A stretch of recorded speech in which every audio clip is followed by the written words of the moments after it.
What's going on, everybody? It's your boy Fulltime MMA, and we are here today with the UFC on ESPN. Thiago Santos versus Jamal Hill breakdown and predictions. But before we jump into those, make sure you hit the thumbs up button, the subscribe button, and the notification bell. Don't be a baby back bagel biting beta male, because you know what time it is. It's Fulltime MMA. That's right. Our main event of the evening is going to be between Thiago Santos and Jamal Hill, two light heavyweight top contenders. Also on the card, we've got Vicente Luque versus Neal, two top welterweight contenders. And then it is, of course, the Ultimate Fighters finale. We've got Mohammed Usman versus Puaga on the heavyweight side, and then Julianna versus Brogan on the female flyweight side. And, of course, one of the last fights on the main card, two more heavyweights, Augusto Sakai versus Sergey Spivak. Augusto Sakai looking to snap a three-fight skid. We'll see if he can do it. Now, let's jump straight into the breakdown and predictions. We're going to start with the main event of the night, Thiago Santos versus Jamal Hill. And in this fight, you can see I'm going to be picking Jamal Hill to get the win.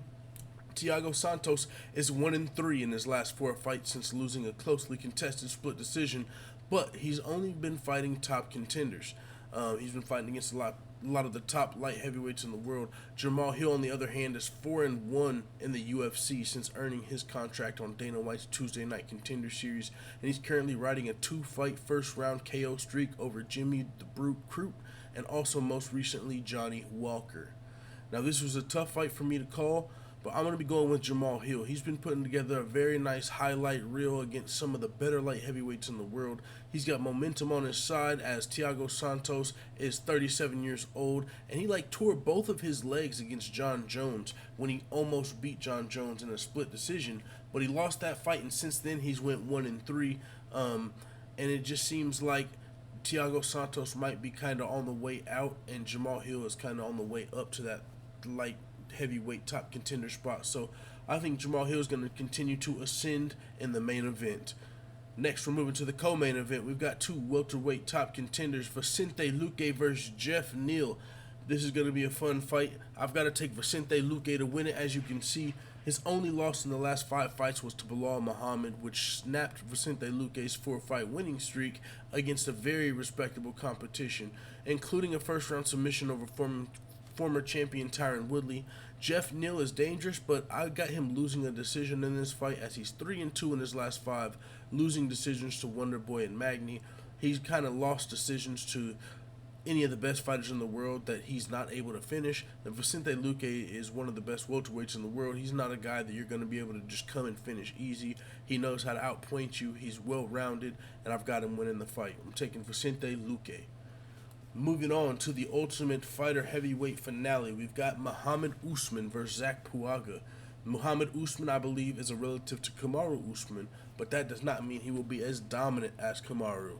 Puaga is actually a former NFL player and a former professional rugby player and a former sheriff, and he's undefeated currently in his career at 5-0. He also went undefeated as an amateur, which you can't see on his record, but he's been undefeated his entire career. Very athletic, very dangerous fighter.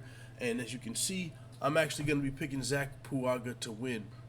As I said, he went undefeated in the amateurs. He's been having more impressive wins against better competition. And Usman has fought to a decision in both of his Ultimate Fighter fights, as well as a fight with a 2-6 fighter before joining the Ultimate Fighter. So the level of competition is just not there for Usman, and Puaga has just done it everywhere. So I'm taking Puaga to remain undefeated against Mohammed Usman. And moving on, we've got another Ultimate Fighter finale, the women's flyweights. We got Julianna versus Brogan Walker. I feel like neither of these girls are UFC caliber, and this fight makes me reconsider ever watching The Ultimate Fighter. I'm just going to go with Julianna, even though she's only 2-1 as a professional fighter. She's a much better grappler, and she also has a lot of wins in the amateurs. So her 2-1 record is a little deceiving. Both of these girls are probably a few years from being able to compete in the top 15, but I am going to be taking Julianna to win the fight. Next, we've got Augusto Zakai versus Sergey Spivak, some heavyweights squaring off on the main card. Augusto Sakai is currently riding a 3-fight losing streak, which snapped an impressive 4-fight winning streak after earning his contract on Dana White's Contender Series. He's only lost to some of the best heavyweights in the world on that skid. Sergey Spivak is 5-3 in the UFC and 2-1 in his last 3 fights against mediocre competition, coming off a first-round TKO over Greg Hardy. This is a tough fight to call, and it's a heavyweight fight, so don't blink, but I've got to take Augusto Sakai because he's been fighting against higher-level competition, and he's likely fighting for his spot in the UFC here, so he's got to train for this fight like it's the end of the world to continue his UFC journey.